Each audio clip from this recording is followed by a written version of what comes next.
Hi everybody, Michael here from Night Noon Games, and today we're going to be making some Shadowdark monsters using Cairn 2E.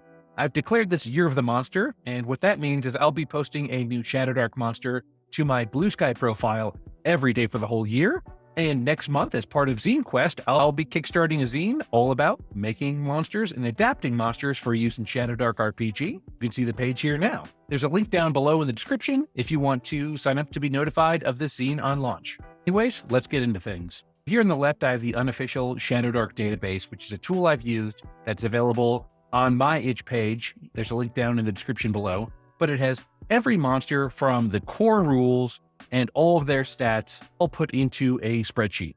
I find this really helpful when making monsters because I want to be able to quickly and easily reference what similar monsters of similar levels are going to be like. You're going to see how I do that right here, right now. If we look at the monster making rules in Cairn 2E, you can see that it starts by rolling on some roll tables for monster appearance, monster traits, monster attacks, and monster abilities.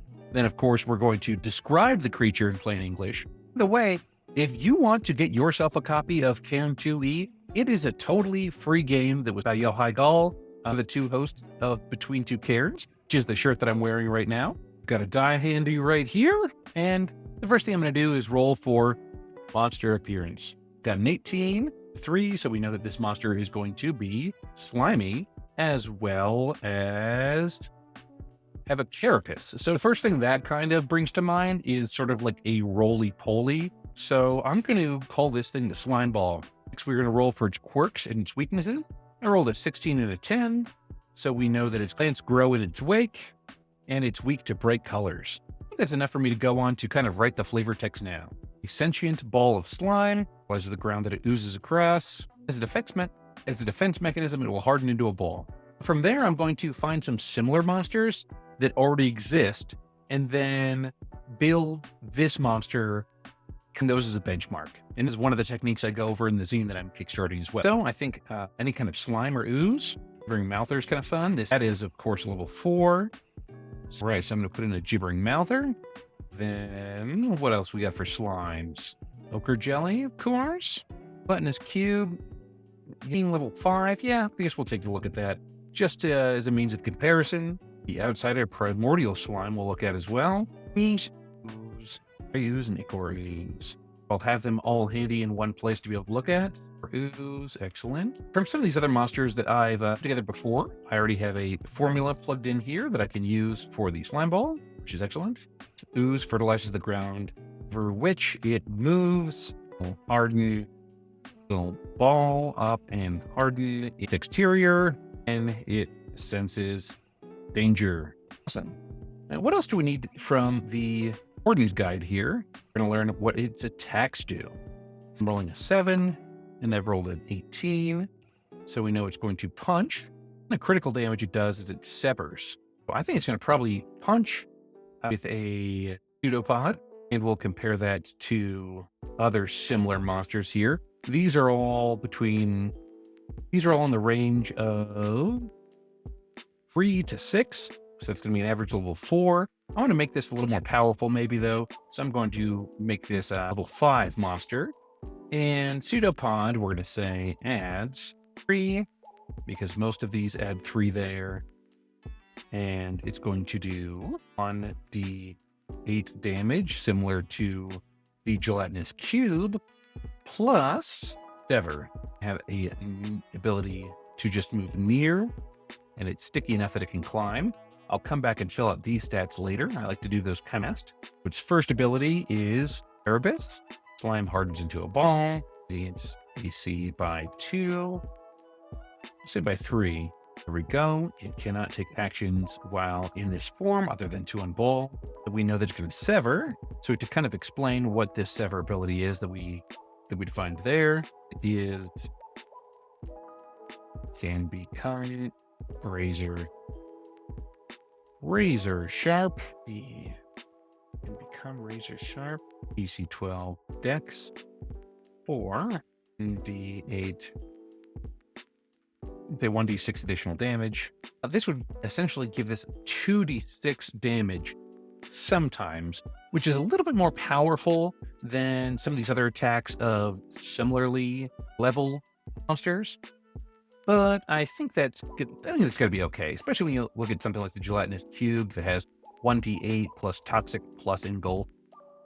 That can do a lot more damage there, since toxin does an extra 1d4 damage per round as well. 1d6 additional damage. May 6. Target loses a finger. That's all right. So if they do not pass this dex check, there is a 1 in 6 chance, essentially, of them losing a finger. So that's kind of a fun thing. And, we can roll for more monster abilities, but we already kind of in here that it rolls up for defense. We got that from earlier on, so I don't think we actually did to roll on this table. We just already had something. So I think those two abilities are good enough for us. When it comes to strength, the average of these is 2.5. I think this one's probably going to be a little bit on the stronger side with 3. Their dex is pretty low. The average is not even 1. So I'll put that at 0. Constitution, I think that's good at 2. Intelligence, -3. Wisdom, I think it's going to be -1. And charisma, -3. This thing is also neutral. So because I have the formula in here as well, you can see that it's has 25 HP. And then what is the AC? The average here is just under 10. So we'll make this 10. And then, of course, with its purpose ability, it can go up to an AC of 3. So I think we've just finished a monster, the slime ball. We have next. Let's go ahead and roll again. Monster appearance, we're going to roll twice. And I've got a 12 and an 11. So this means that it's hunched, it has scale. I'm going to write this here. And for its quirks and weakness, or in 20, collects trophies. And 20 is weakness is a weak spot. Good to know. We're just going to keep rolling all of these here so we can kind of picture what this is going to be in our mind. Monster attacks. It's a 9 and another 9. Which slams and explodes. Then its monster abilities, punched scales, collects trophies, weak spot, slams, explodes, reverses, and plants. I'm going to say this is sort of like a lizard wizard. I just imagine an old kind of wizard with a staff. Is there anything like that? I know there's Lizardfolk, Lizardfolk. There we go. Let's take a look at Lizardfolk and we can kind of determine some of these stats based on this guy. Although we definitely want to make it more than level 2. Probably make it like a level, let's see, what kind of magic users are there that are maybe around level 6, perhaps? The mage, yes. That is a good point of reference. Lizardfolk wizard. Viewed magic from Enchanted Swamp, Lizard, harness explosive powers. Again, I don't really care about spelling right now, because I definitely know that's not how you spell harness, but I'll be able to go back and fix it later. So, because I want this to be like again, around level 6, I'm going to steal some other level 6 creatures here. A lot of them, I'm just going to copy it. Got here. Average level is going to be 6, of course, because that's what we kind of already talked about. I think that Lizardfolk's chaotic, so the Lizardfolk wizard is also going to be chaotic. And I think it's probably going to have, let's make it the same as a mage, level 10 AC seems to make sense to me. Movement's going to be near, and I'll be able to swim like its non-wizard brethren. And I think we're going to just use a little bit beefed up version of these Lizardfolk stats. So 2 in strength, 1 in the strength, 2 in the dex. Constitution, that'll be the same at 2. Intelligence is the big difference maker here. It's going to be a 3. Wisdom 1. Charisma -2. We're all good there. Now we know that it's hunched over its magical staff. This wizard can harness the power of the swamp. The weak point is going to be the magical charm or the magical bloom. The magical top of the staff. I think that makes a lot of sense. It can explode and it can reverse plant. Say the explosive power of the swamp. So it's going to have 1 spell, 1 staff, D4, +2. Just put the space in the wrong place there. It can do a little something in hand-to-hand, but it's probably going to avoid it as much as possible. Now for the spells, which can kind of be the hardest part sometimes, I'm going to look to the mage spells for some sort of inspiration here. So for something like Blast, I think I'm just going to use that straight up from the core rules themselves. And I'm able to do that because Kelsey, the author of Shadowdark, has put the monsters all are made available. The monster blocks are available. So I'm just going to take this and use it on my Lizardfolk wizard. And what do we know? The weak spot, powerful staff, staff of power. How about that? Wizard, not cast spells while not in cast spells when not in possession of its staff. So that is its weak spot because it needs its staff to essentially function. So we have here hunched scales. Can you move that in this one so we don't have to keep scrolling?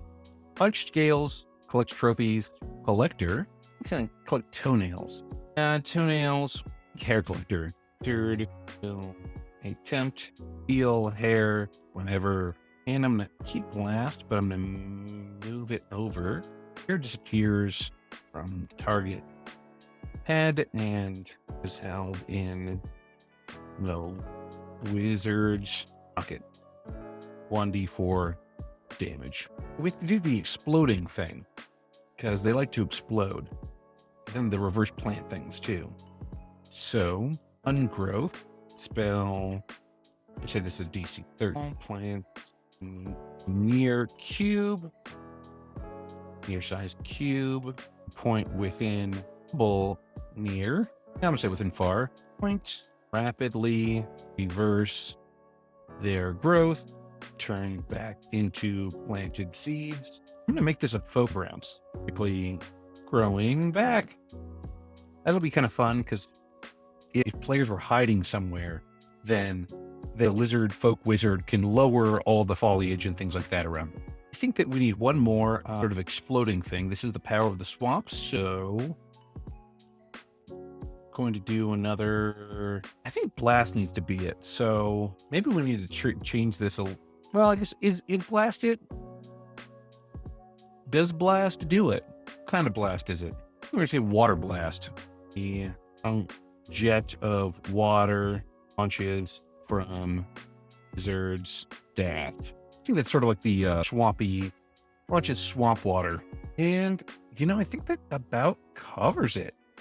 So I think it gives us a good little start here. You're going to be able to see these two monsters pretty soon over on my BlueSky page where I'm posting a monster every day for the year. You're going to be able to find a link to that down in the description below. If you want to learn a little bit more about the techniques I use to make monsters, they'll be launching a zine all about creating and adapting monsters for use in Shadowdark RPG. I'm launching that as part of Zine Quest in February. There's a link down below to be notified of when that goes live as well. The great thing about that is you're going to be able to get instant access whenever you back to the current PDF of the project. So if you want to back it right away on day one, you can go into the first backers only update and be able to have access to the PDF right then and there. Right now, the zine is just over 40 pages. That includes a bunch of directions. It includes a talent bank, so you can see all of the official talents and spells from Shadowdark RPG, all organized in one place. And of course, there's a bestiary in the zine too that has 47 monsters for you to use in your games. Until next time, stay inspired and keep those dice rolling. Thanks for watching.